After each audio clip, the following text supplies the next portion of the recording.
Hello student, स्वागत है आपका एजुकेशन पर बनियापुर का ऑनलाइन क्लासेस में। मैं आज लेके आया हूँ 12 के स्टूडेंट्स के लिए चैप्टर 5 का पार्ट 6 का वीडियो। आज हम लोग पढ़ेंगे उत्परिवर्तन के बारे में। उत्परिवर्तन क्या है, यानी उत्परिवर्तन किसे कहते हैं।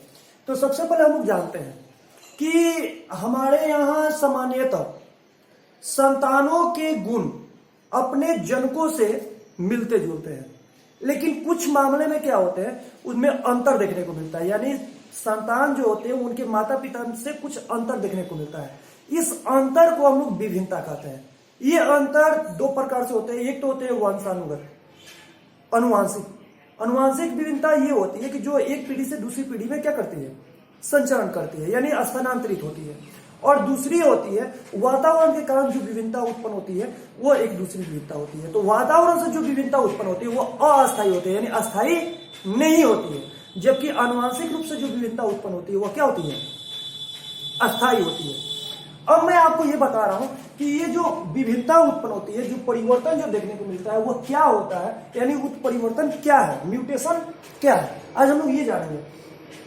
तो उत्परिवर्तन का परिभाषा होता है, बहुत ही सिंपल शब्दों में जानेंगे कि किसी भी जीव में, कोई भी जीव अचानक होने वाला सतत भिन्नता। सतत भिन्नता का मतलब लगातार जो अंतर होता है, अचानक से परिवर्तन अगर उसके अंदर होने वाला, तो जो वंशागत होता है। वंशागत का मतलब क्या होता है, देखिए ये शब्द को जरा क्लियर करेंगे इस चीज को। वंशागत, वंशागत का मतलब होता है एक पीढ़ी से दूसरी पीढ़ी में जाना, ठीक है। तो किसी भी जीव में अचानक होने वाला सतत भिन्नता जो वंशागत होते हैं, उत्परिवर्तन उसे कहते हैं, यानी उसे क्या कहते हैं, उत्परिवर्तन कहते हैं। और जो संतान उत्परिवर्तन को प्रदर्शित करते हैं उसे हम क्या कहते हैं बाबू, उत्परिवर्ती के नाम से जानते हैं। उत्परिवर्तन जो होता है वो डीएनए अनुक्रम में क्या करता है, बदलाव लाता है। यानी डीएनए जो हम लोग के शरीर के अंदर गुणसूत्र के ऊपर जो डीएनए होते हैं उसमें यह क्या करता है, बदलाव लाता है। अब हम इसको बताएं कि उत्परिवर्तन की खोज किसने की थी। सबसे पहले तो इसकी खोज ह्यूगो डी व्रीज ने की थी।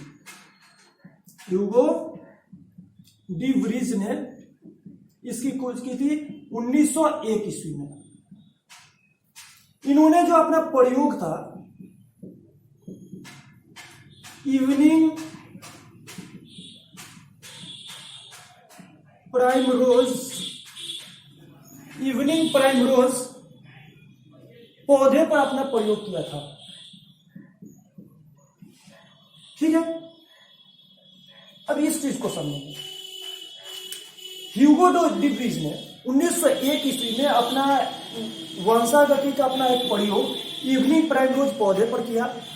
जब प्रयोग किया तो इस पौधे से प्राप्त संतान, यानी जो संतान प्राप्त हुए, उस पौधे के गुण उसके जनक से क्या थे, भिन्न थे। जनक का मतलब उसके माता पिता से क्या थे, भिन्न थे।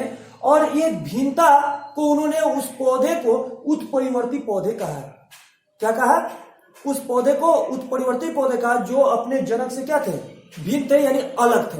तो यानी ह्यूगो डी व्रीज ने 1901 ईस्वी में इवनिंग प्राइमरोज पौधे पर अपना प्रयोग किया और उस प्रयोग के फलस्वरूप जो संतान बने वो अपने जनक से भिन्न थे। वो जनक से कैसे भिन्न थे ये मैं आपको बता रहा हूं कि उन्होंने ये देखा कि जो जनक के पौधे थे, यानी जिससे वो पौधे बने थे, वे पौधे अपने जनक से उसके पुष्प बड़े थे।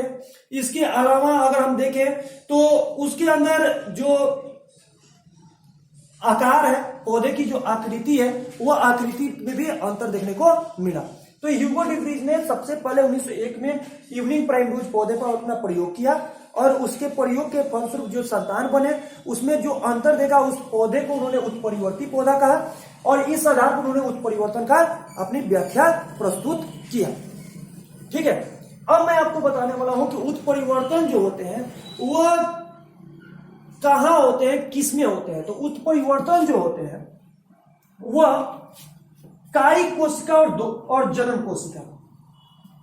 उत्परिवर्तन किस कोशिका में पाई जाती है, ये क्वेश्चन आता है। तो उत्परिवर्तन जो होता है वह कायिक कोशिका और जनन कोशिका दोनों में पाई जाती है। उत्परिवर्तन कायिक कोशिका और जनन कोशिका दोनों में पाई जाती है, दोनों में पाई जाती है। ठीक है। उत्परिवर्तन, ये एग्जाम में क्वेश्चन आता है कि उत्परिवर्तन कौन सी कोशिका में पाई जाती है। तो उत्परिवर्तन जो होती है वह कायिक कोशिका और जनन कोशिका, इस दोनों में उत्परिवर्तन देखने को मिलता है। अब यहाँ पे सवाल आता है कि कायिक कोशिका क्या है। हम लोग को ये जानना होगा कि कायिक कोशिका क्या है। कायिक कोशिका क्या होती है। जनन कोशिका तो ठीक है, जो नए जीव को क्या करती है, जन्म देने में मदद करती है, ये जनन कोशिका। लेकिन कायिक कोशिका क्या होती है, अगर इसके बारे में अगर हम लोग जाने तो कायिक कोशिका क्या होता है कि जिस कोशिकाओं से, हम अगर कह सकते हैं कि जिस कोशिकाओं से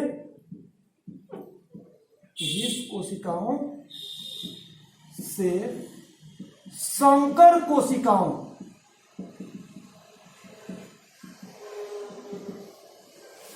की उत्पत्ति होती है,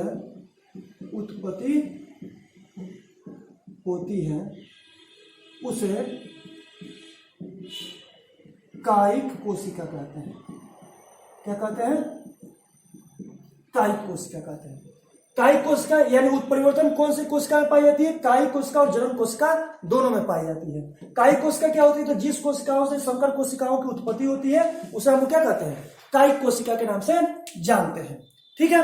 अब मैं आपको बताने वाला हूं कि एक या अधिक जीन में हुआ उत्परिवर्तन। देखिए, उत्परिवर्तन किसमें होता है? जीन के द्वारा। जीन पर जो जीन में जो अंतर देखने को मिलता है, क्योंकि जीन है उसके गुणसूत्र, जीन जो होते हैं कहाँ मौजूद होते हैं? गुणसूत्र पर, क्रोमोसोम पर मौजूद होते हैं। ठीक है। तो इस चीज को ध्यान देंगे, ये बड़े इंपॉर्टेंट है। एक या अधिक जीनों में हुआ उत्परिवर्तन, एक या अधिक जीनों में हुआ उत्परिवर्तन, एक या अधिक जीनों में हुआ उत्परिवर्तन एक या अधिक लक्षणों को प्रभावित कर सकता है। एक या अधिक लक्षणों को प्रभावित कर सकता है। ठीक है। यानी जो जीन होते हैं, अगर जीन में उत्परिवर्तन होगा, उसमें कोई बदलाव होगी, तो उसके लक्षण में भी क्या होंगे? बदलाव होंगे। तो एक या अधिक जीनों में उत्परिवर्तन जो होते हैं, एक या अधिक लक्षण को क्या कर सकते हैं? प्रभावित कर सकते हैं। या हम लोग ये कहें कि अनेक जीनों में उत्परिवर्तन, अनेक जीनों में हुआ उत्परिवर्तन,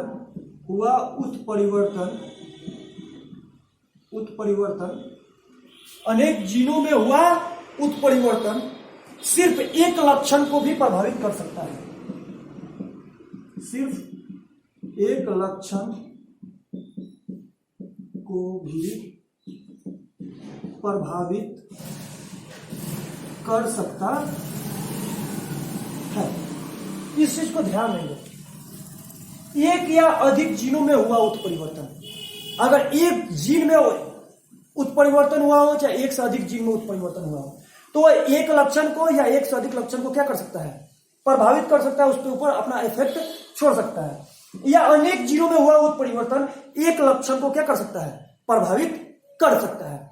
अब हम लोग को सबसे बड़ी चीज ये है कि जब एक ही जीन उत्परिवर्तन से, यानी एक जीन उत्परिवर्तन, किसी संतान में एक जीन उत्परिवर्तन हुआ हो और अनेक लक्षणों को वह प्रभावित कर रहा हो, तो वैसे उत्परिवर्तन को हम लोग बहुप्रभावी उत्परिवर्तन के नाम से जानते हैं। अब वही चीज आपको बता रहे हैं, बहुप्रभावी उत्परिवर्तन क्या है।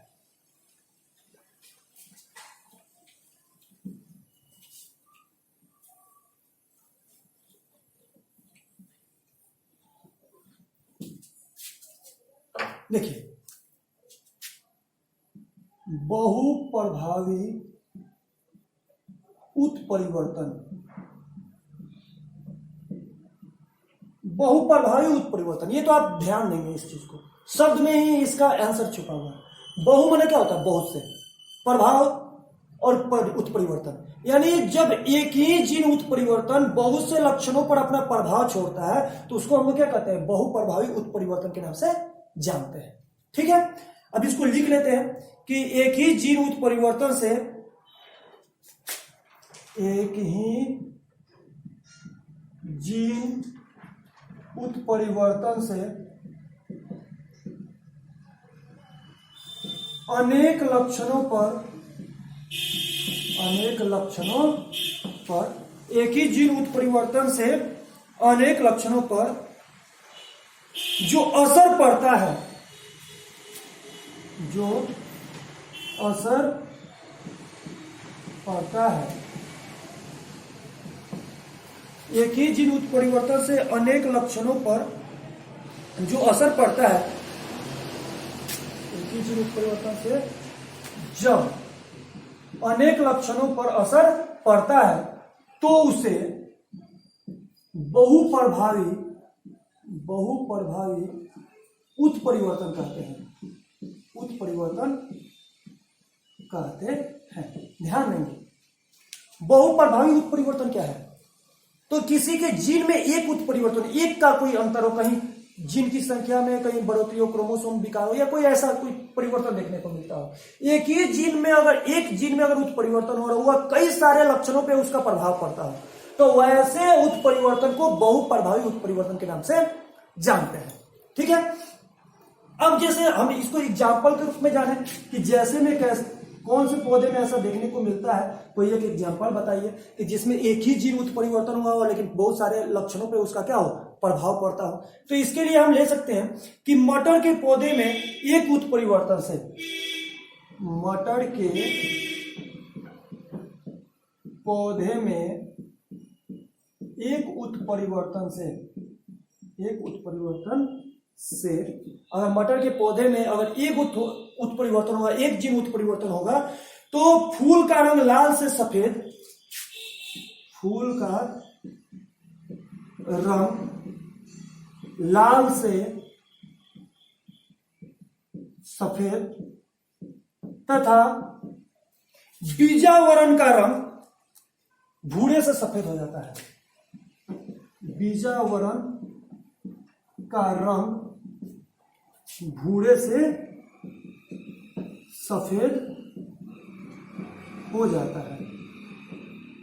ठीक है, यानी जब एक ही जीन उत्परिवर्तन कई सारे लक्षणों पे अपना प्रभाव छोड़ता है तो उसे बहुप्रभावी उत्परिवर्तन कहता है। जैसे मटर के पौधे में अगर एक उत्परिवर्तन होता है, एक जीन उत्परिवर्तन होता है, तो उसके फूल के रंग लाल से सफेद हो जाता है और बीजावरण का भी रंग जो होता है वह भूरा से क्या हो जाता है, सफेद हो जाता है।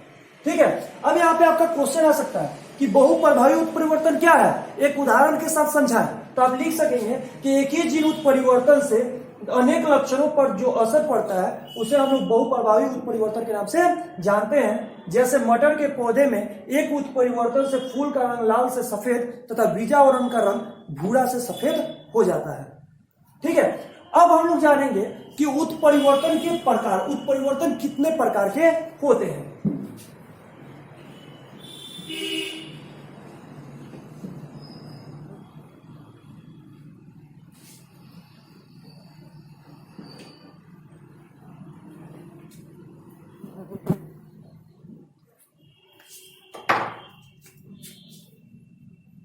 उत्परिवर्तन के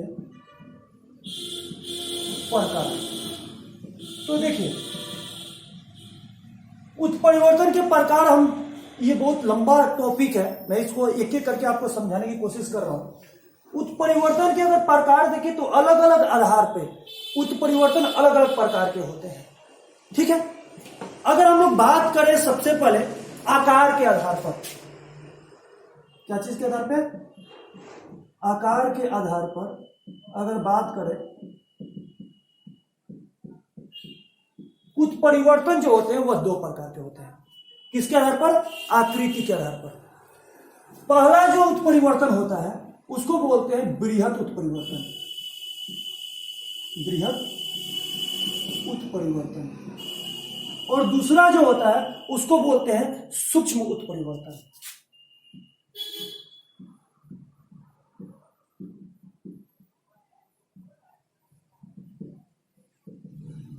अब यहां सवाल यह है कि बृहद उत्परिवर्तन क्या है और सूक्ष्म उत्परिवर्तन क्या है। ठीक है, तो बृहद उत्परिवर्तन का मतलब होता है कि वे सभी भिन्नताएं जो फिनोटाइप में दिखाई देती है, वे सभी भिन्नताएं जो फिनोटाइप में दिखाई देती हैं उसे बृहद उत्परिवर्तन कहते हैं।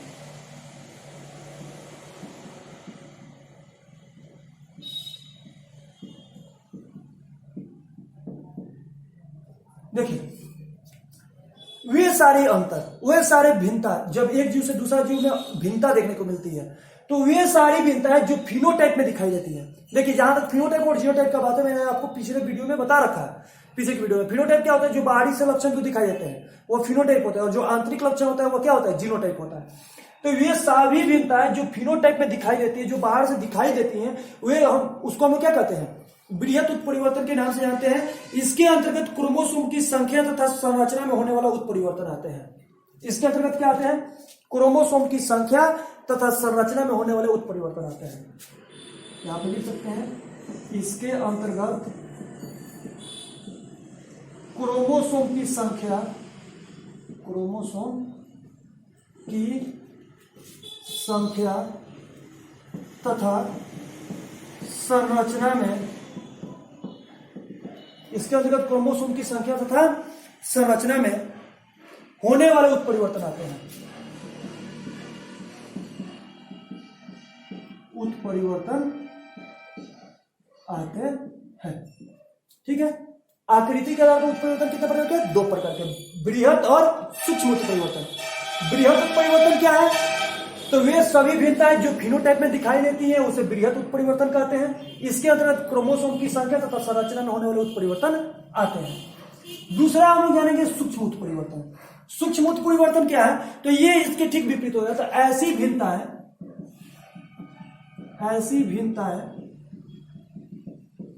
जो जीनोटाइप में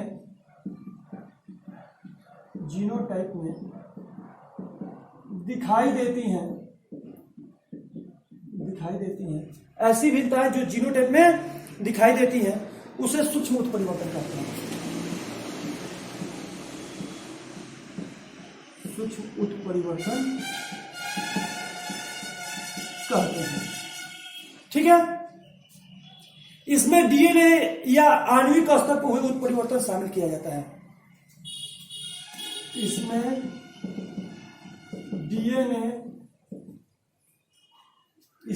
डीएनए या आणविक स्तर पर हुए उत्परिवर्तन या आणविक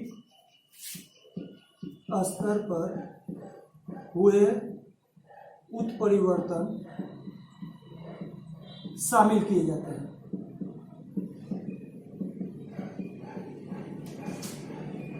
ठीक है, अब हम बात किए अभी उत्परिवर्तन के प्रकार। किस आधार पर उत्परिवर्तन, तो आकृति के आधार पर, आकार के आधार पर उत्परिवर्तन दो प्रकार के होते हैं। एक होता है बृहद उत्परिवर्तन और एक होता है सूक्ष्म उत्परिवर्तन। बृहद उत्परिवर्तन कि वे सारी भिन्नताएं जो फिनोटाइप में दिखाई देती है वह बृहद उत्परिवर्तन है। फिनोटाइप क्या होता है, जो बाहरी से लक्षण जो दिखाई देता है वो फिनोटाइप होता है, जो आंतरिक लक्षण होता है वह जीनोटाइप होता है। ये मैंने आपको पिछले वीडियो में बता रखा है। तो ये सभी भिन्नताएं जो फिनोटाइप में दिखाई देती हैं, जो बृहद, उसे हम लोग क्या कहते हैं, बृहद उत्परिवर्तन कहते हैं। इसके अंतर्गत क्रोमोसोम की संख्या तथा संरचना में होने वाले उत्परिवर्तन शामिल होते हैं। और सूक्ष्म उत्परिवर्तन क्या है, तो ऐसी भिन्नताएं जो जीनोटाइप में दिखाई देती हैं उसे सूक्ष्म उत्परिवर्तन कहते हैं। इसमें डीएनए या आणविक स्तर पर हुए उत्परिवर्तन शामिल किया जाता है। ये तो थे क्या चीज के आधार पर, आकार के आधार पर उत्परिवर्तन के प्रकार। अब अगर बात करें दिशा के आधार पर, क्या चीज के आधार पर, दिशा के आधार पर अगर देखें तो उत्परिवर्तन, दिशा के आधार पर भी उत्परिवर्तन जो होते हैं वह दो प्रकार के होते हैं। दिशा के आधार पर,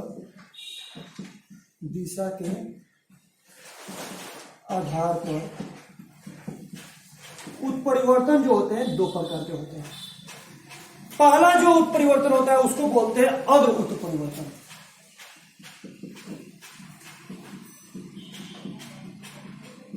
ठीक है, और दूसरा जो होता है उसको बोलते हैं प्रतिलोम उत्परिवर्तन। प्रतिलोम उत्परिवर्तन, ठीक है। यानी दिशा के आधार पर उत्परिवर्तन कितने प्रकार के होते हैं? 2 प्रकार के होते हैं, अग्र उत्परिवर्तन और प्रतिलोम उत्परिवर्तन। अब हम लोग जानेंगे अग्र उत्परिवर्तन क्या है और प्रतिलोम उत्परिवर्तन क्या है, ठीक है।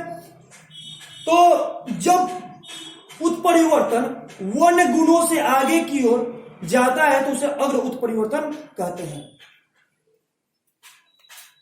जब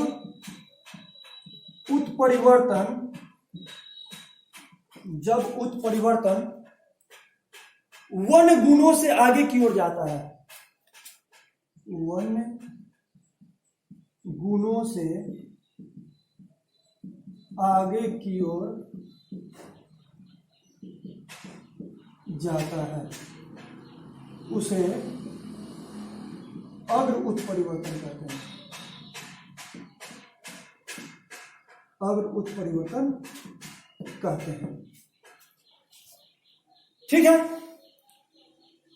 अग्र उत्परिवर्तन क्या है? तो जब उत्परिवर्तन वन गुणों से आगे की ओर जाता है तो उसे हम लोग क्या कहते हैं? अग्र उत्परिवर्तन कहते हैं। जैसे में इसके अंतर्गत आएंगे, जैसे मटर के रंगीन पुष्प जो होते हैं, मटर के रंगीन पुष्प वाले वन पौधे से उत्परिवर्तन द्वारा सफेद पुष्प वाले पौधे में बनना। देखिए, जैसे मटर के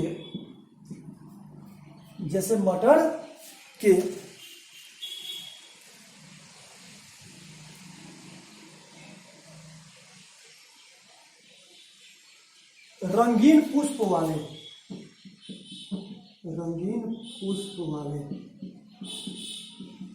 वन पौधे से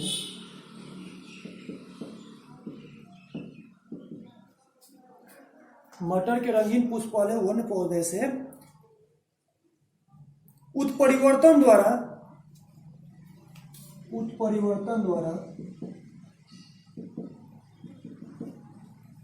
सफेद पुष्प वाले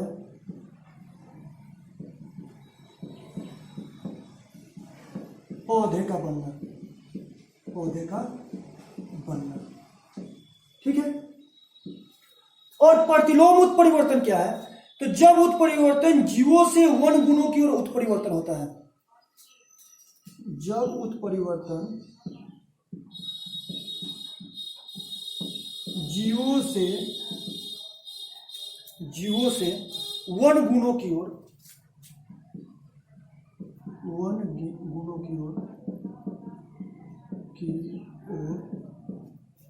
जब उत्परिवर्तन जीवों से वन गुणों की ओर उत्परिवर्तन हो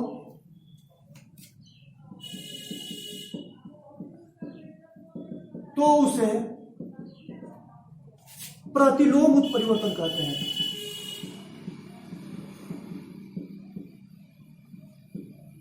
प्रतिलोम उत्परिवर्तन कहते हैं, ठीक है।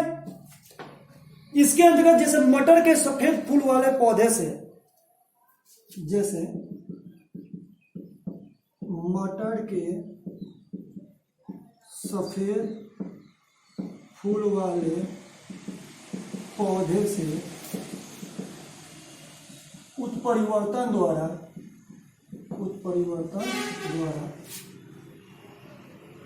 रंगीन पुष्प वाले वन पौधे का बनना। ध्यान देंगे इस चीज को, बहुत इंपॉर्टेंट है ये, कि अगर दिशा के आधार पर अगर उत्परिवर्तन के प्रकार देखे जाए तो दिशा के आधार पर उत्परिवर्तन 2 प्रकार के होते हैं, अग्र उत्परिवर्तन और प्रतिलोम उत्परिवर्तन। अग्र उत्परिवर्तन क्या है? तो जब उत्परिवर्तन वन गुणों से आगे की ओर, यानी जनक से अपनी संतति की ओर अग्रसारित होता है, तो वैसे उत्परिवर्तन को अग्र उत्परिवर्तन कहते हैं। जैसे किसी के जनक में कोई अंतर है और उसके द्वारा उसके संतति में उत्परिवर्तन गया तो उसको अग्र उत्परिवर्तन कहते हैं। जैसे मटर के पौधे हैं, रंगीन पौधे हैं, जिसके पुष्प जो है वो क्या है? रंगीन है, और उसके द्वारा जो संतति बने वो सफेद पुष्प वाले बने, तो ऐसे परिवर्तन को अग्र उत्परिवर्तन कहते हैं। लेकिन प्रतिलोम उत्परिवर्तन, जब उत्परिवर्तन जीवों से यानी संतति से जब उनके संतान जन्म ले यानी F2 पीढ़ी में, तो उसके द्वारा जनक के समान अगर पौधे जन्म ले, यानी जब मटर के पौधे सफेद फूल वाले पौधे में उत्परिवर्तन द्वारा रंगीन पुष्प वाले पौधे बनना जो होता है वो प्रतिलोम उत्परिवर्तन का उदाहरण है। यानी प्रतिलोम उत्परिवर्तन क्या है, तो जब उत्परिवर्तन जीवों से वन गुणों की ओर यानी संतान से जनक की ओर अग्रसारित होता है यानी स्थानांतरित होता है, तो उसको हम लोग प्रतिलोम उत्परिवर्तन के नाम से जानते हैं। तो कोई पूछेगा अग्र उत्परिवर्तन और प्रतिलोम उत्परिवर्तन में क्या अंतर है, तो आप दोनों को उदाहरण के साथ लिख सकते हैं। ठीक है, ये तो थे उत्परिवर्तन के दिशा के आधार पर उत्परिवर्तन के प्रकार। अब हम आपको बताने वाले हैं कि सामान्यतः हमारे यहाँ जो देखा जाए, अब हम लोग देखेंगे कि सामान्यतः जो उत्परिवर्तन जो होता है, सामान्यतः उत्परिवर्तन कितने प्रकार के होते हैं और कौन कौन से होते हैं, अब हम उसी की चर्चा करने वाले हैं। तो चलिए देखते हैं सामान्यतः उत्परिवर्तन कितने प्रकार के होते हैं।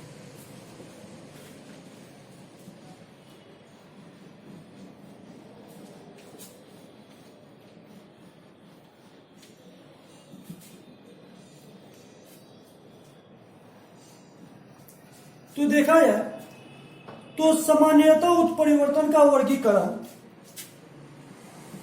सामान्यतः उत्परिवर्तन का वर्गीकरण अगर किया जाए तो उत्परिवर्तन दो प्रकार के होते हैं सामान्यतः।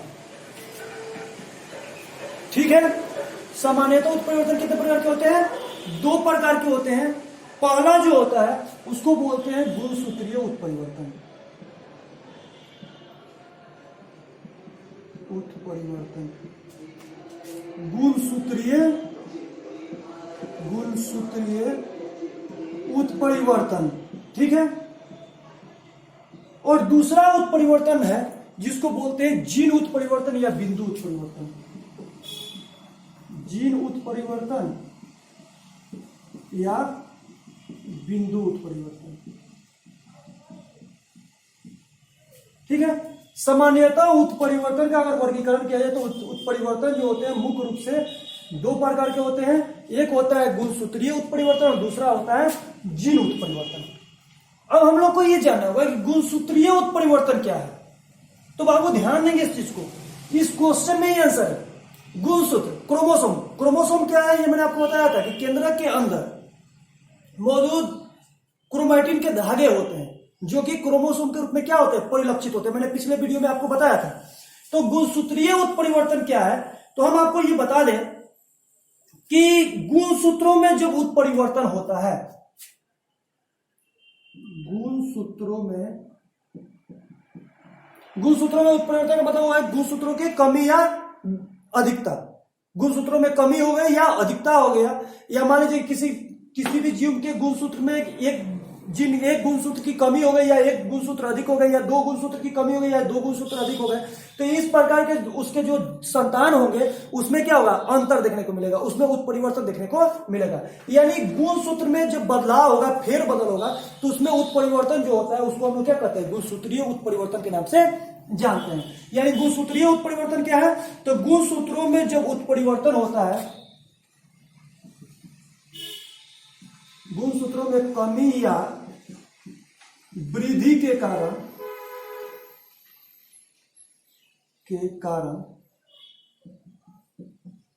जो उत्परिवर्तन होता है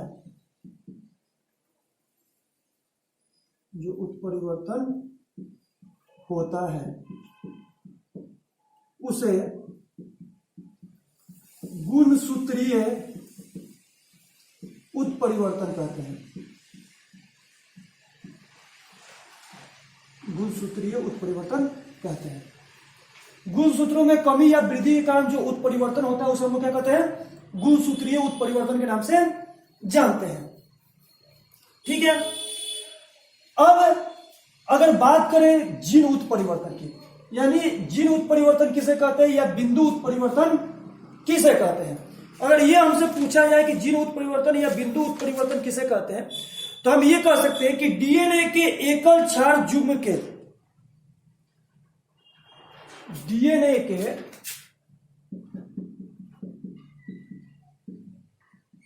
एकल क्षार युग्म के, देखिए युग्म का मतलब क्या होता है? युग्म का मतलब होता है जोड़ा। युग्म का मतलब क्या होता है? जोड़ा। तो जीन डीएनए के एकल क्षार युग्म के परिवर्तन भी उत्परिवर्तन को जन्म देते हैं। युग्म के परिवर्तन भी उत्परिवर्तन को जन्म देते हैं।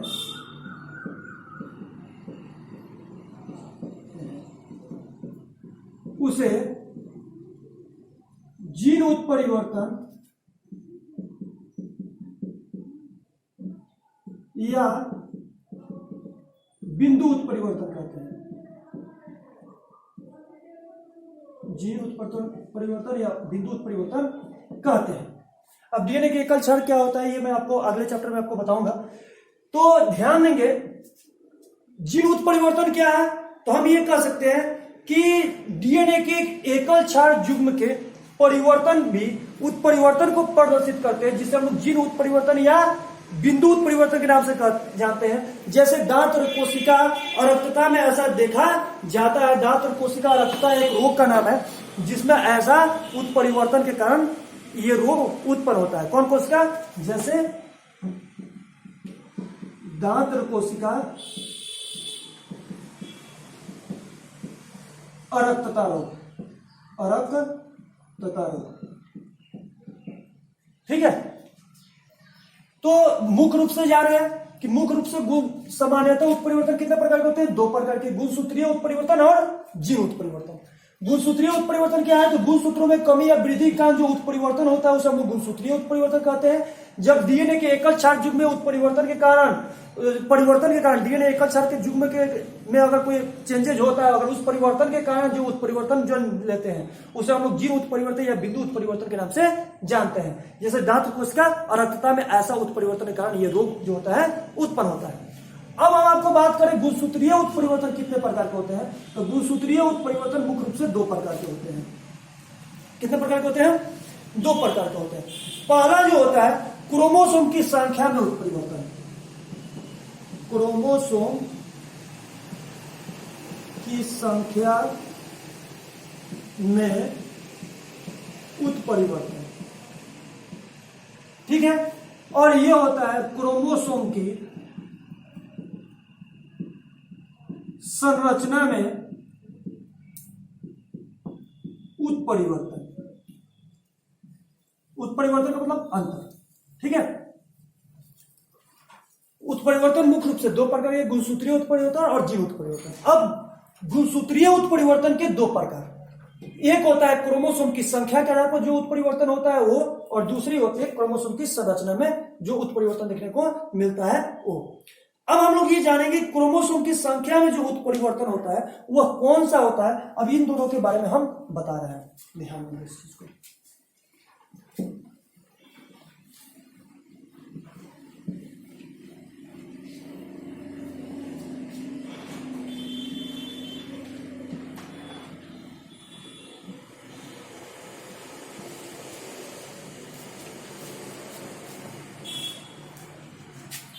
क्रोमोसोम की संख्या में उत्परिवर्तन। अब ये जानिए क्रोमोसोम की संख्या में उत्परिवर्तन ये क्या होता है।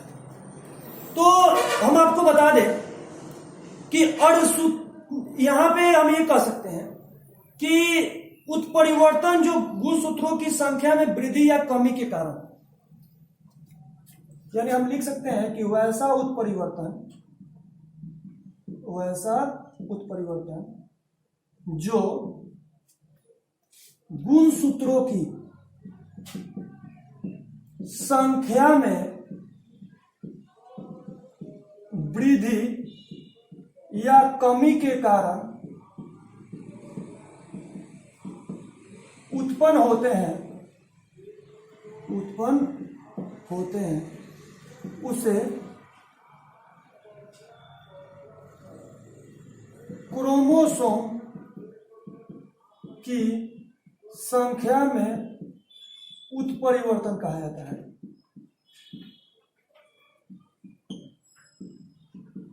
ध्यान नहीं, जैसे मानव का ले लीजिए, मानव में कितने जोड़े गुणसूत्र होते हैं? 23 जोड़े, यानी 46 गुणसूत्र होते हैं। इन 46 गुणसूत्रों में एक की या तो कमी, अगर मान लीजिए 45 गुणसूत्र हो गए, तो जिस जीव में, जिस मनुष्य में 45 गुणसूत्र होंगे तो उसमें कुछ ना कुछ अंतर देखने को मिलेगा। उस अंतर को हम लोग क्रोमोसोम की संख्या में उत्परिवर्तन के नाम से जानते हैं, यानी गुणसूत्रों की कमी या वृद्धि के कारण। किसकी? क्रोमोसोम की संख्या में, क्योंकि हर जीव में क्रोमोसोम की संख्या जो होती है वो निश्चित होती है। जैसे मनुष्य में जो होती है क्रोमोसोम की संख्या 46 होती है। आपके पाइसम सटाइम यानी मटर के पौधे में अगर देखे जाए, उद्यान मटर के पौधे, तो उद्यान मटर के पौधे में जो होती है क्रोमोसोम की संख्या कितनी होती है? 14 होती है। मक्का में क्रोमोसोम की संख्या कितनी होती है? 20 होती है। तो ऐसे जो क्रोमोसोम की संख्या है पौधे की या जीवों की, उनके या तो उनकी संख्या में कमी या वृद्धि, कमी हो जाए या वृद्धि हो जाए, कुछ भी हो, कमी हो या वृद्धि हो, उसके कारण जो उत्परिवर्तन जो देखने को मिलता है उसको क्रोमोसोम की संख्या में उत्परिवर्तन कहा जाता है। ठीक है, अब हम लोग जानेंगे दूसरी चीज कि क्रोमोसोम की संरचना में उत्परिवर्तन। दूसरी इसकी प्रकार था क्रोमोसोम की संरचना में उत्परिवर्तन।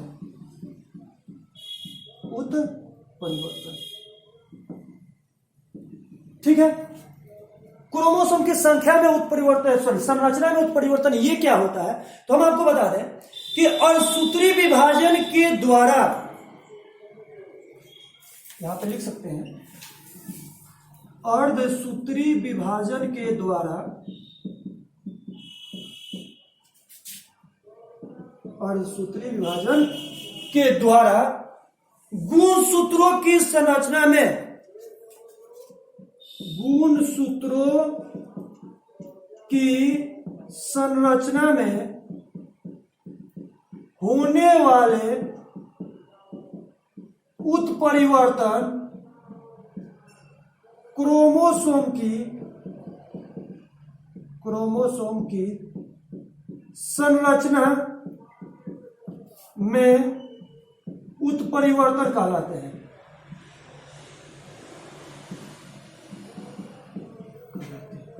ठीक है, यानी सामान्यतः उत्परिवर्तन कितने प्रकार के होते हैं? 2, गुणसूत्रीय उत्परिवर्तन और जीन उत्परिवर्तन। गुणसूत्रीय उत्परिवर्तन कितने प्रकार के होते हैं? 2, क्रोमोसोम की संख्या में उत्परिवर्तन और क्रोमोसोम की संरचना में उत्परिवर्तन।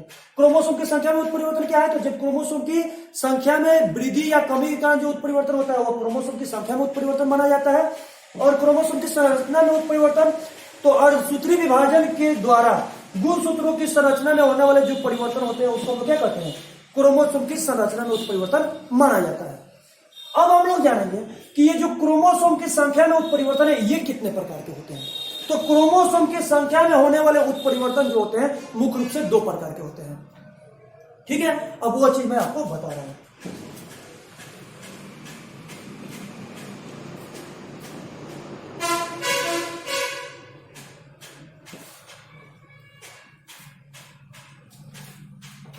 क्रोमोसोम की संख्या में उत्परिवर्तन जो होते हैं वो 2 प्रकार के होते हैं। एक को बोलते हैं सुगुणिता, ठीक है, और दूसरे को बोलते हैं असुगुणिता। क्या बोलते हैं? असुगुणिता। ठीक है, सुगुणिता को कहीं कहीं पे अंग्रेजी में यूपलाइडी बोलते हैं, यूपलाइडी। ठीक है, असुगुणिता को एन यूपलाइडी बोलते हैं, एन यूपलाइडी। ध्यान देंगे इस चीज को। क्रोमोसोम की संख्या में उत्परिवर्तन 2 प्रकार के होते हैं, सुगुणिता और असुगुणिता। तो सुगुणिता क्या होती है और असुगुणिता क्या होती है? तो सुगुणिता का अगर हम बात करें तो जब गुणसूत्रों के अगुणित सेटों में संपूर्ण रूप से गुणोत्तर वृद्धि होती है तो उसे सुगुणिता कहते हैं। जब गुणसूत्रों के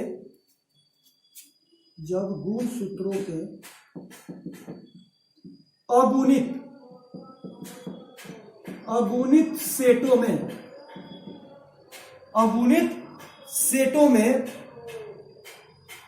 संपूर्ण रूप से गुणोत्तर रूप में वृद्धि होती है,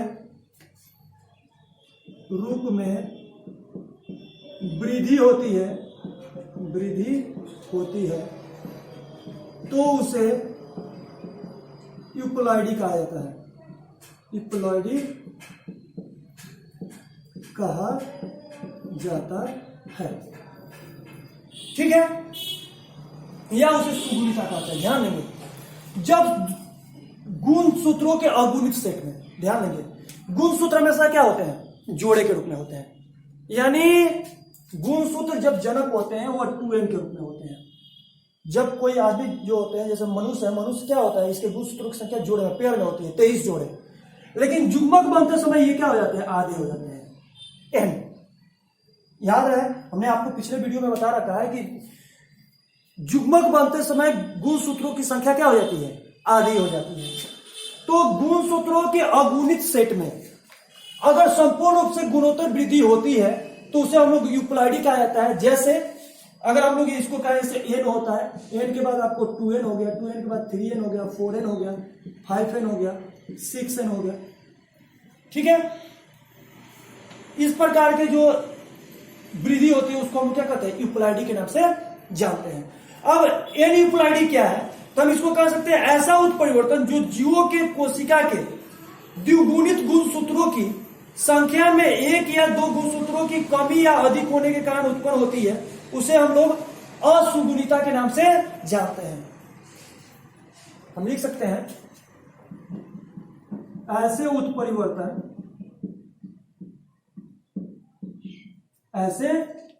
उत्परिवर्तन जो जीवों के कोशिका के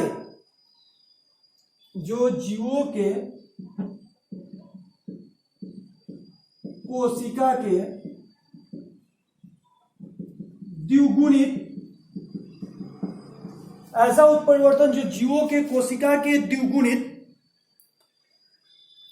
गुणसूत्रों में एक या अधिक गुणसूत्रों की कमी या वृद्धि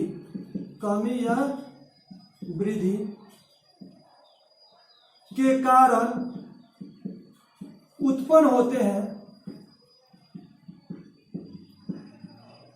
उसे असुगुणिता कहते हैं।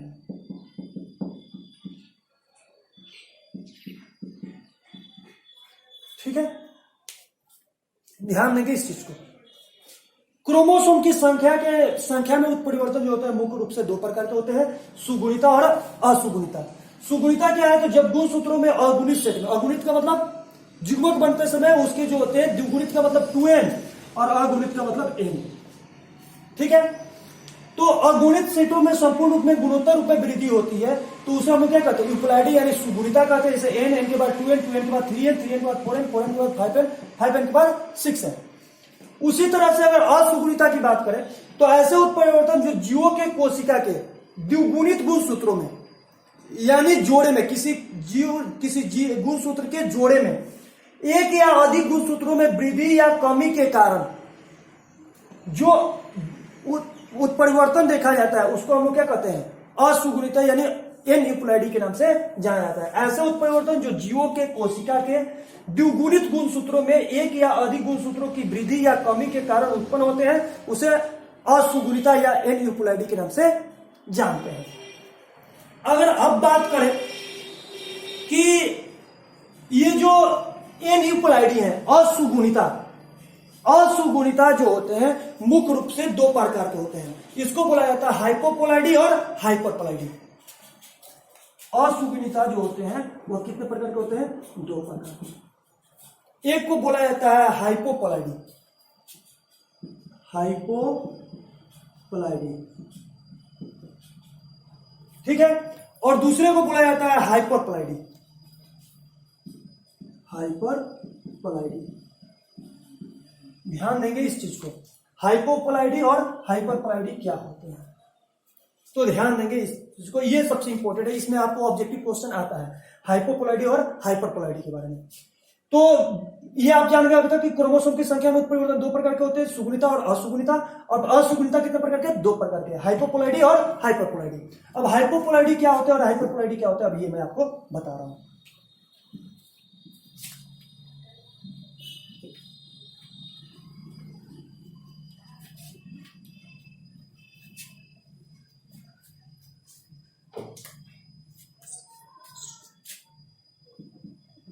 हाइपोपोलाइडी,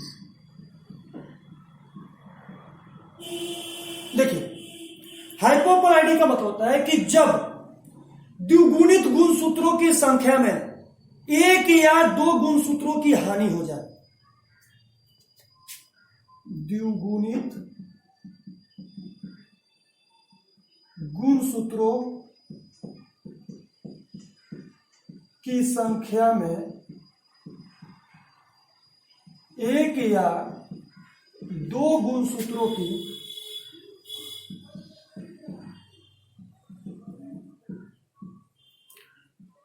हानि हो।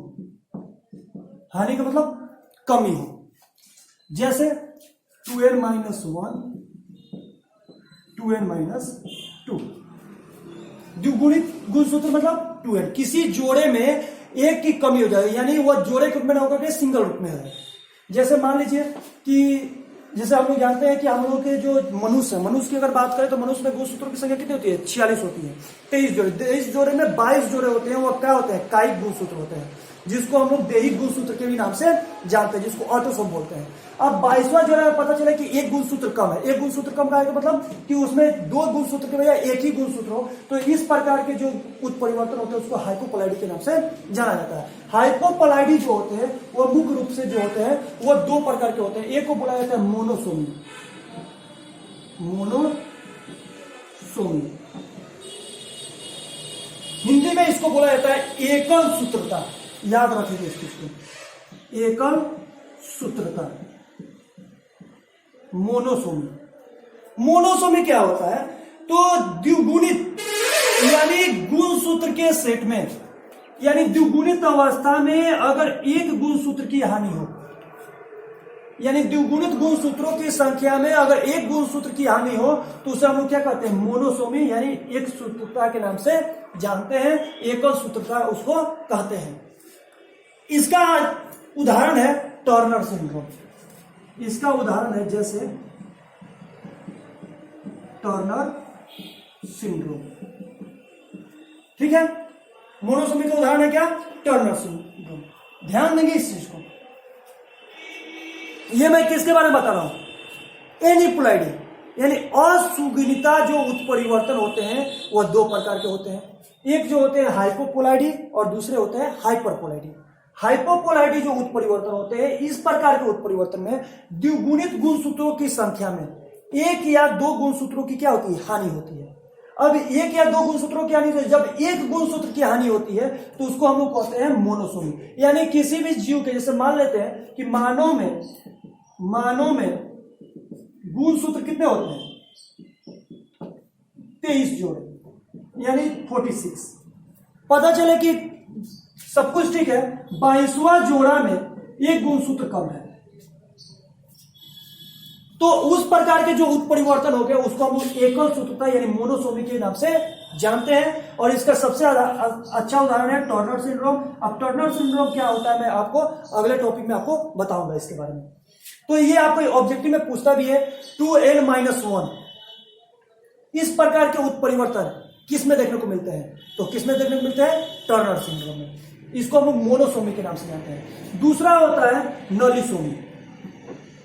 नलीसोमी। नलीसोमी जो होते हैं इसमें क्या होता है, इसमें एक गुणसूत्र की हानि होती है और इसमें जो होते हैं दो गुणसूत्रों की हानि होती है, 2n-2। इसमें दो गुणसूत्रों की हानि होती है तो उसको हम लोग क्या कहते हैं, नलीसोमी कहते हैं। और इस प्रकार से जो उत्पन्न जो संतान होते हैं वह शक्तिहीन होते हैं, निष्क्रिय होते हैं। इस प्रकार से जो संतान उत्पन्न होता है, अगर किसी भी जनक के जो संतान उत्पन्न हो, अगर उसमें इस प्रकार के जो उत्परिवर्तन अगर देखने को मिलते हैं, नलीसोमी उत्परिवर्तन देखने को मिलते हैं, तो वैसे संतान जो होते हैं शक्तिहीन होते हैं और निष्क्रिय होते हैं। ठीक है, अब हम बता रहे हैं, ये तो हो गया हाइपोपोलैरिटी। अब हाइपरपोलैरिटी क्या है, इसको याद रखेंगे, एकदम सिंपल चीज है। हाइपोपोलैरिटी जब द्विगुणित गुणसूत्रों की संख्या में एक या दो गुणसूत्रों की हानि हो तो उसे हम लोग क्या कहते हैं, हाइपोपोलैरिटी कहते हैं। हाइपोपोलैरिटी दो प्रकार के होते हैं, मोनोसोमी, नलीसोमी। मोनोसोमी यह है कि जब द्विगुणित गुणसूत्रों की संख्या में एक गुणसूत्र की कमी हो तो उसको मोनोसोमी कहते हैं। जब द्विगुणित गुणसूत्रों की संख्या में दो गुणसूत्र की कमी हो तो उसको हम क्या कहते हैं, नलीसोमी के नाम से जानते हैं। मोनोसोमी का अच्छा उदाहरण टर्नर सिंड्रोम है, जबकि नलीसोमी से उत्पन्न संतान जो होते हैं शक्तिहीन और निष्क्रिय होते हैं।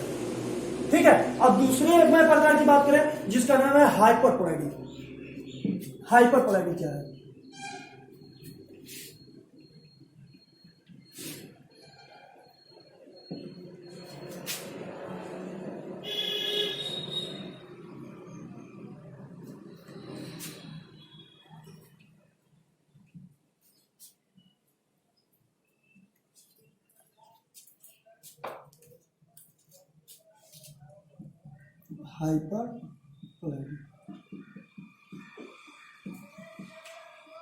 हाइपरपोलैरिटी क्या है ये जानेंगे। तो जब द्विगुणित गुणसूत्रों के सेट में एक या दो गुणसूत्रों की वृद्धि हो, द्विगुणित गुणसूत्रों के सेट में एक या दो गुणसूत्रों की वृद्धि हो। हाइपोपोलैरिटी में क्या था, एक या दो गुणसूत्रों की कमी थी यानी हानि था, और इसमें एक या दो गुणसूत्रों की क्या है, अधिकता है। तो याद रखेंगे गुणसूत्र सामान्यतः गुणसूत्र से अगर गुणसूत्र की संख्या में या तो कमी हुई या वृद्धि हुई, दोनों के कारण जो होते हैं रोग उत्पन्न होते हैं।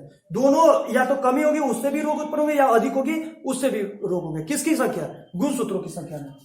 तो द्विगुणित गुणसूत्रों के सेट में अगर एक या दो गुणसूत्रों की वृद्धि होती है उसे हम लोग क्या कहते हैं, उस परिवर्तन को हाइपरपोलैरिटी कहते हैं। ये भी दो प्रकार के होते हैं, एक को इसको बोलते हैं ट्राइसोमी। क्या बोलते हैं, ट्राइसोमी। ट्राइसोमी में क्या होता है, तो इस प्रकार के उत्परिवर्तन में द्विगुणित गुणसूत्रों के सेट में एक की वृद्धि होती है। द्विगुणित गुणसूत्र का मतलब 2 है। द्विगुणित गुणसूत्रों की संख्या में एक की जब वृद्धि होती है उसको हम क्या कहते हैं, ट्राइसोमी के नाम से जानते हैं। इसका आसान उदाहरण है डाउन सिंड्रोम। क्या उदाहरण है, डाउन सिंड्रोम। दूसरी होती है ट्राइसोमी के बाद दूसरा इसका प्रकार है जिसको हम लोग बोलते हैं टेट्रासोमी। इसको एकाग्र सूत्रता भी बोलते हैं, एकाग्र सूत्रता बोलते हैं। ठीक, दूसरा इसका प्रकार है टेट्रासोमी। टेट्रासोमी इसमें क्या होती है, 2n+2, दो गुणसूत्र की वृद्धि होती है। अब देखिए मैं आपको बताया हाइपरपोलैरिटी क्या है। तो हाइपरपोलैरिटी द्विगुणित गुणसूत्रों की सेटों में एक या दो गुणसूत्रों की जब वृद्धि होती है उसको हम लोग हाइपरपोलैरिटी कहते हैं। ये दो प्रकार के होते हैं, ट्राइसोमी और टेट्रासोमी। ट्राइसोमी क्या है, तो जब द्विगुणित गुणसूत्रों के सेट में एक गुणसूत्र की वृद्धि होती है उसको हम लोग ट्राइसोमी बोलते हैं। जब द्विगुणित गुणसूत्रों के सेट में दो गुणसूत्र की वृद्धि होती है उसको हम लोग टेट्रासोमी के नाम से जानते हैं। अब आपसे पूछा जाता है कि डाउन सिंड्रोम 2n+1 इस प्रकार के उत्परिवर्तन किसमें देखने को मिलते हैं, तो ये मिलते हैं डाउन सिंड्रोम में। ठीक है, अब हम आपको एक और टॉपिक पे बात करने वाला हूं, इसका नाम है गुणसूत्रीय विपथन। गुणसूत्रीय जो विपथन है वह आपका क्रोमोसोमल संरचना में परिवर्तन के जो है प्रकार है।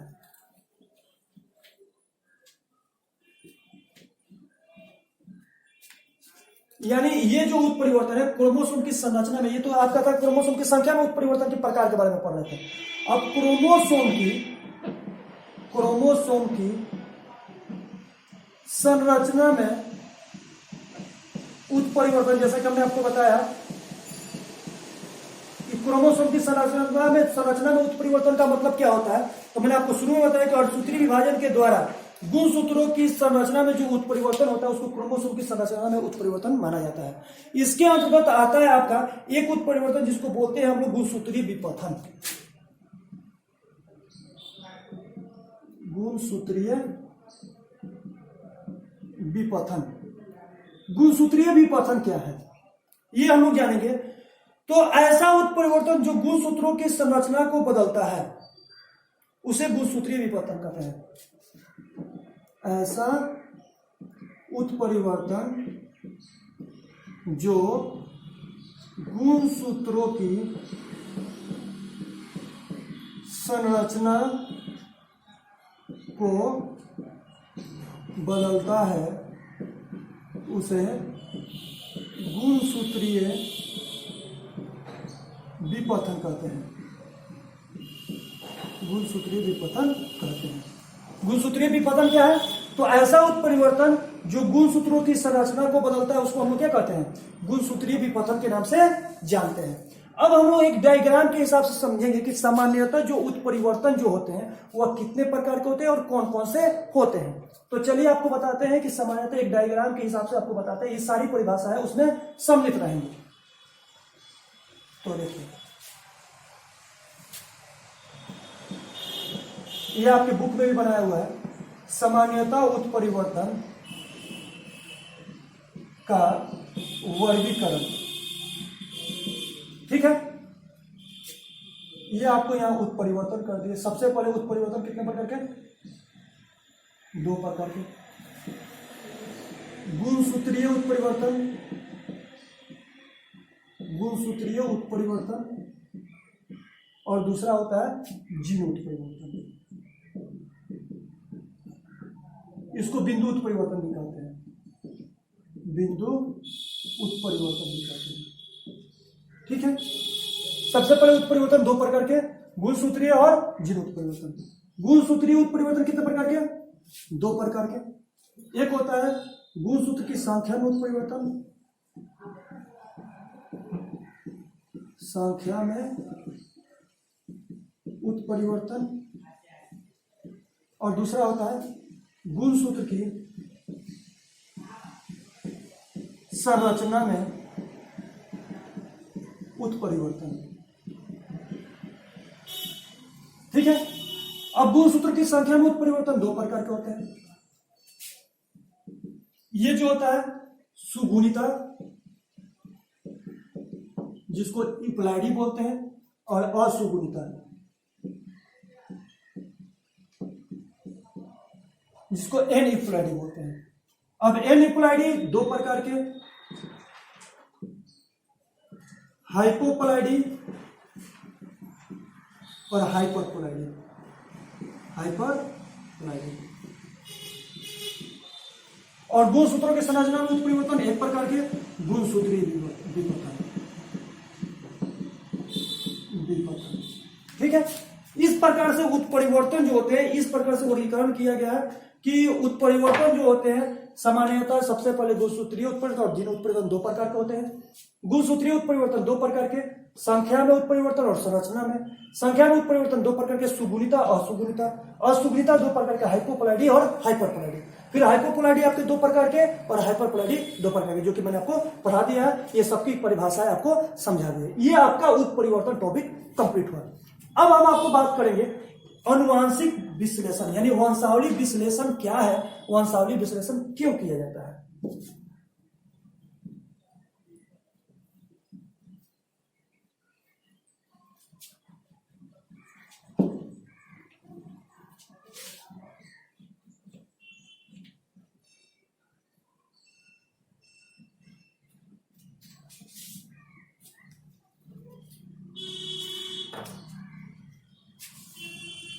वंशावली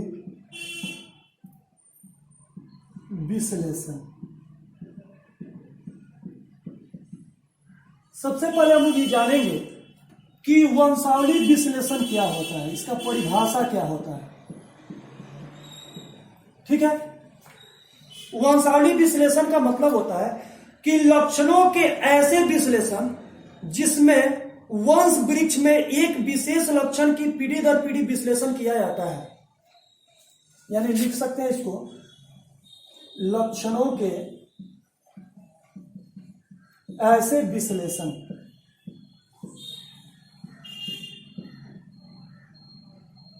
लक्षणों के ऐसे विश्लेषण जिसमें वंश वृक्ष में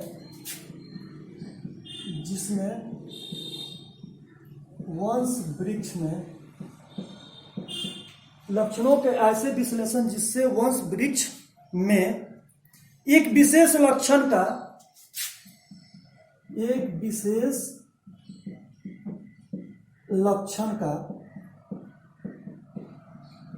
पीढ़ी दर पीढ़ी लक्षणों के ऐसे विश्लेषण जिसमें वंश वृक्ष में एक विशेष लक्षण का पीढ़ी दर पीढ़ी विश्लेषण किया जाता है,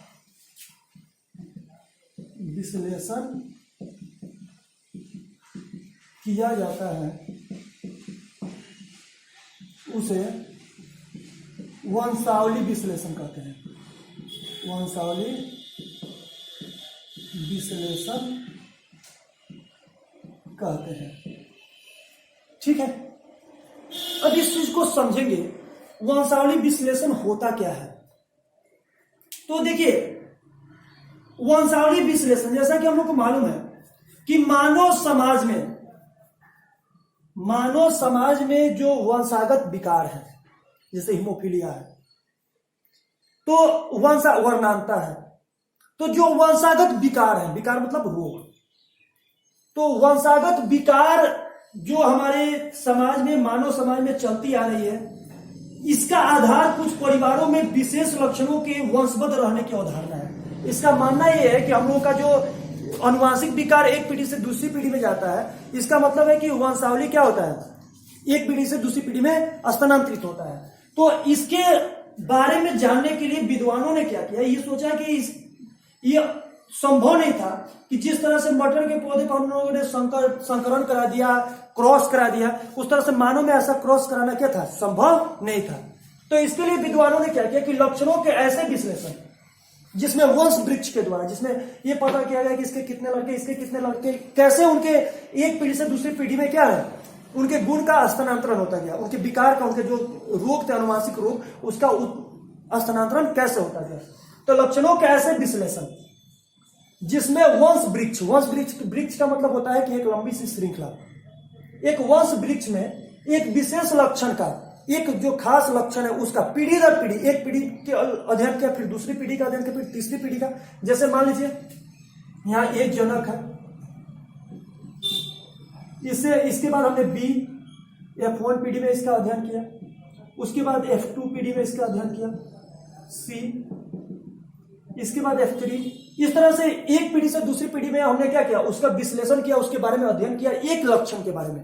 तो उसको विश्लेषण को ही हम लोग वंशावली विश्लेषण के नाम से जानते हैं। तो आपसे कोई क्वेश्चन पूछे कि वंशावली विश्लेषण क्या है, तो आप लिखेंगे लक्षणों के ऐसे विश्लेषण जिसमें वंश वृक्ष में एक विशेष लक्षण का पीढ़ी दर पीढ़ी विश्लेषण किया जाता है, उसे वंशावली विश्लेषण कहते हैं। अब वंशावली विश्लेषण का महत्व क्या है,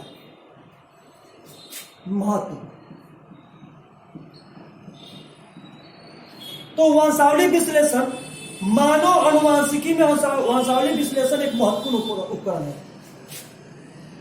मानव अनुवांशिकी में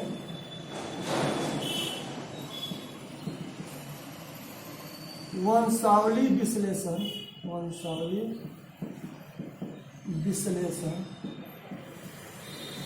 एक प्रमुख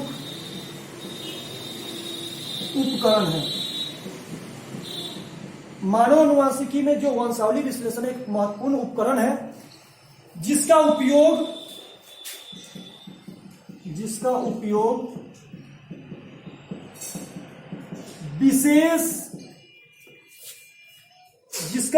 विशेष लक्षणों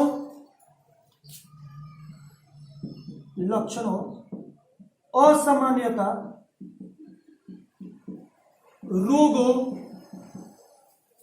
रोगों का पता लगाने में किया जाता है।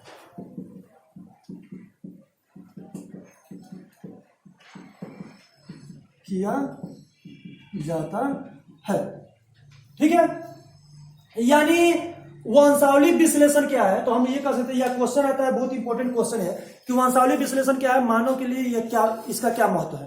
तो हम ये लिख सकते हैं कि लक्षणों का ऐसे विश्लेषण जिसमें वंश वृक्ष में एक विशेष लक्षण का पीढ़ी दर पीढ़ी विश्लेषण किया जाता है, उसे वंशावली विश्लेषण कहते हैं।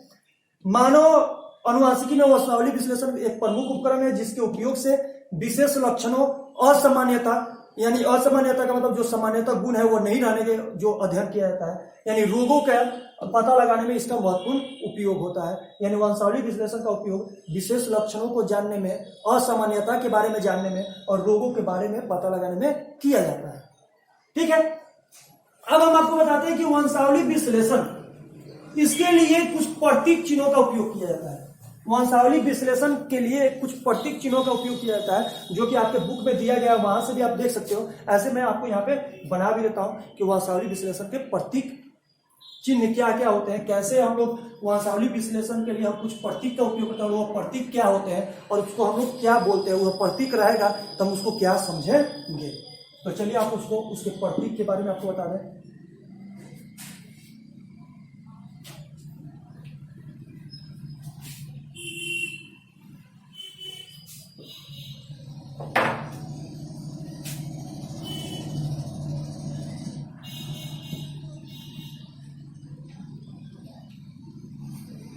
वंशावली विश्लेषण का प्रतीक, सबसे पहले ऐसे चिन्ह होता है, इसको नर बोलते हैं, ठीक है। उसके बाद ऐसा चिन्ह होता है, इसको मादा बोलते हैं, इसको नर, इसको मादा। उसके बाद ऐसा चिन्ह होता है, लिंग का उल्लेख नहीं, लिंग का उल्लेख नहीं, यानी जब ये पता न चले कि कौन सा लिंग है, नर है कि मादा है, अगर ये पता नहीं चलता तो ऐसा सिंबल हम लोग लगाते हैं, किसमें, वंशावली विश्लेषण में। उसके बाद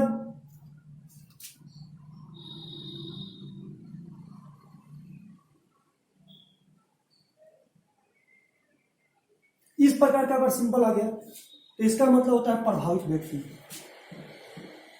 प्रभावित व्यक्ति, ठीक है। ऐसा सिंबल क्या होगा, प्रभावित व्यक्ति।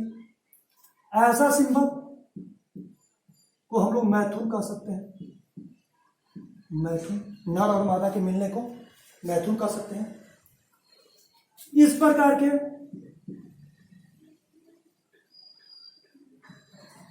हम इसको कह सकते हैं रिश्तेदारों के बीच मैथुन, रिश्तेदारों के बीच मैथुन, ठीक है। इसके बाद ऐसे सिंबल को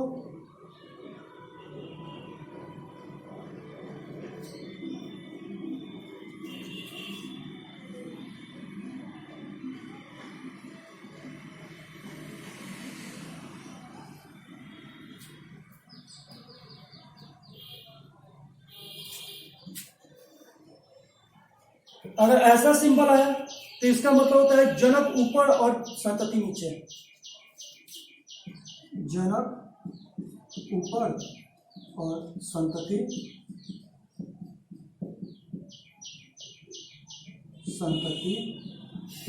नीचे, ठीक है। ऐसा अगर सिंबल आ गया